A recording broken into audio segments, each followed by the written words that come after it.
अमित शाह की तरफ से इस बात को दोहराया गया कि इस बिल के आने से किसी को भी नुकसान नहीं है, डीलिमिटेशन से किसी को नुकसान नहीं है। साथ ही ये फैसला मोदी सरकार के नेतृत्व में लिया गया। और भी कई बातों का जिक्र उन्होंने किया कि कैसे कैसे जो दक्षिण को लेकर कहा जा रहा है कि सीटों पर वहां असर पड़ेगा, वो सीटें कैसे बढ़ेंगी, उसका नंबर भी अमित शाह की तरफ से रखा गया। हालांकि कल भी क्योंकि ये चर्चा चलनी है और आज भी 18 घंटे का समय इसे लेकर तय है, ऐसे में संबोधन में और बातें जुड़ती चली जाएंगी जो इन तीनों संशोधनों को लेकर तस्वीर को और साफ करेंगी।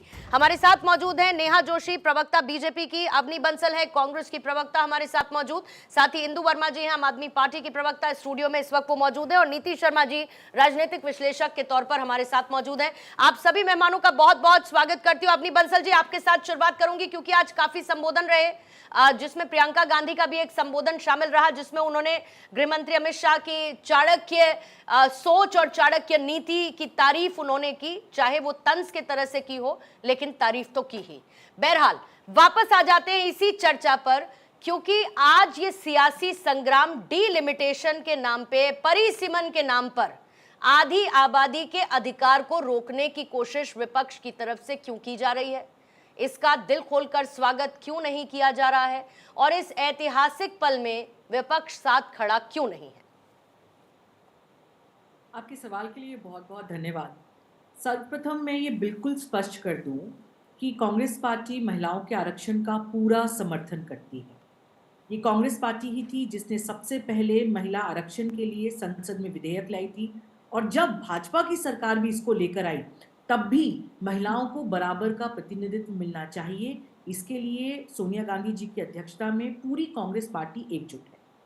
समस्या ये है कि जो सवाल विपक्ष लगातार पूछ रही है वो ये है कि महिलाओं की समानता को राजनीतिक समीकरणों पर क्यों निर्भर बनाया जा रहा है।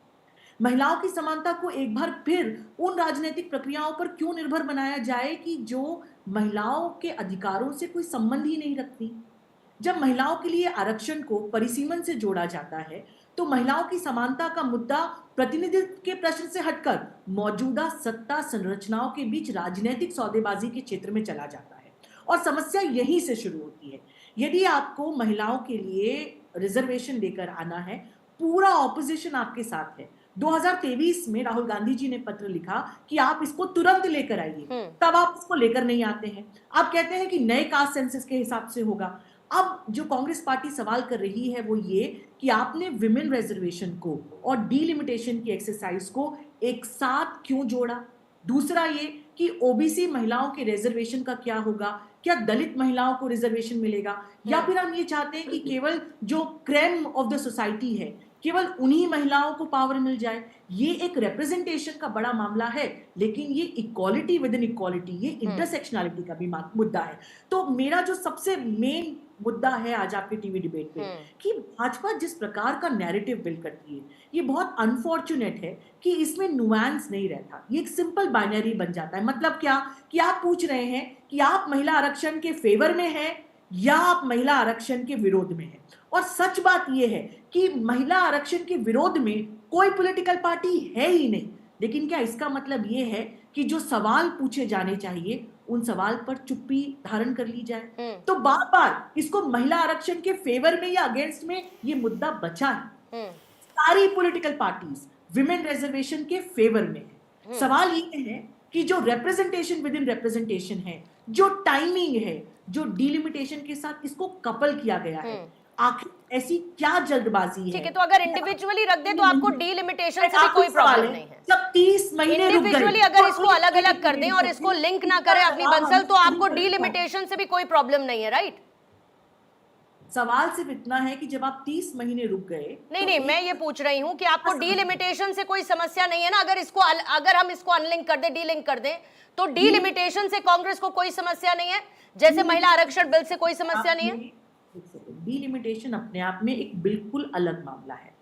डीलिमिटेशन किस प्रकार से होगा उसके अलग अलग मॉडल्स कॉन्स्टिट्यूशनल डेमोक्रेसी में प्रेजेंट हैं। राइट। प्रॉब्लम ये है कि भाजपा ने विमेन रिजर्वेशन और डीलिमिटेशन को कपल। ठीक है, तो मैं ये मान के चलती हूँ कि ये दोनों अलग अलग होते तो कांग्रेस को कोई समस्या नहीं होती, ना डीलिमिटेशन से आपको प्रॉब्लम होती, और जाहिर है कि जैसा आप कह रही हैं कि महिला आरक्षण से भी आपको कोई समस्या नहीं है। फिर उसके बाद ये सवाल उठता है कि जो काम 70 सालों में नहीं हुआ, आज जब वो आपने काम मेरी हो रहा है argument का तो उसमें एक फिर से डीलिमिटेशन का सबसे आधार simplified बनाकर version ले लिया। उस पर सवाल खड़े किए जा रहे हैं। अगर मैडम, इनकी आपने टाइमिंग मेरी पर सवाल है, argument अपनी का बंसल जी, फिर से अगर सबसे इनकी टाइमिंग पर simplified सवाल version है, ले लिया। अगर इनकी टाइमिंग पर सवाल है तो बिल्कुल उठाइए, लेकिन साथ साथ ये भी सोचना होगा कि अगर ये ऐतिहासिक लम्हा आने वाला है, ये ऐतिहासिक फैसला लिया जाना है, तो फिर आपकी टाइमिंग क्या है डीलिमिटेशन के नाम पे इसमें एक अवरोध पैदा करने की। नेहा जी, सब कुछ हो गया, चर्चा हो गई, बड़ी बातें हो गई, कल भी चर्चा होगी, 18 घंटे का समय तय है, 4 बजे वोटिंग, 2/3 कितना क्रूशियल इसे बीजेपी देख रही है? क्योंकि आज तो प्रधानमंत्री ने साफ कह दिया कि अगर ये गिरा तो हमारा ही फायदा है फिर तो। धन्यवाद पूर्णिमा जी। और सबसे पहले तो बीजेपी इसे नहीं देख रही है, इसे पूरे देश की महिलाएं देख रही हैं, आधी आबादी देख रही है, और ये बिल पास होगा, हर हालत में होगा। और जहां तक मैं अभी अपनी कांग्रेस की साथी अवनी जी की आर्ग्यूमेंट सुन रही थी, तो वो नुआंस की बात करी थी, लेकिन उनके आर्ग्यूमेंट में मुझे नुआंस नहीं मिला। जब महिलाओं के अधिकार और वोट बैंक पॉलिटिक्स आमने सामने आते हैं, तब असली प्राथमिकता क्या होती है, ये पूरा देश देख चुका है शाहबानो के केस में। अब मैं आती हूँ इस बिल के संदर्भ में। 2023 में जब ये बिल पास हुआ था, तो नारी शक्ति वंदन अधिनियम लिंक करता है उसको अगली डिलिमिटेशन एक्सरसाइज से लागू करने से पहले। उस समय कांग्रेस पार्टी के इनके नेता राहुल गांधी जी ने भी प्रेस कॉन्फ्रेंस करी पूरे देश में घूम घूम कर, और कहा कि इस बिल को अभी लागू कर देना चाहिए। लेकिन कॉन्स्टिट्यूशन की कुछ रिक्वायरमेंट्स हैं, कुछ लीगल प्रोसीजर्स हैं, और हमें सिर्फ एक कानून नहीं बना देना, कोर्ट में it has to stand in court also.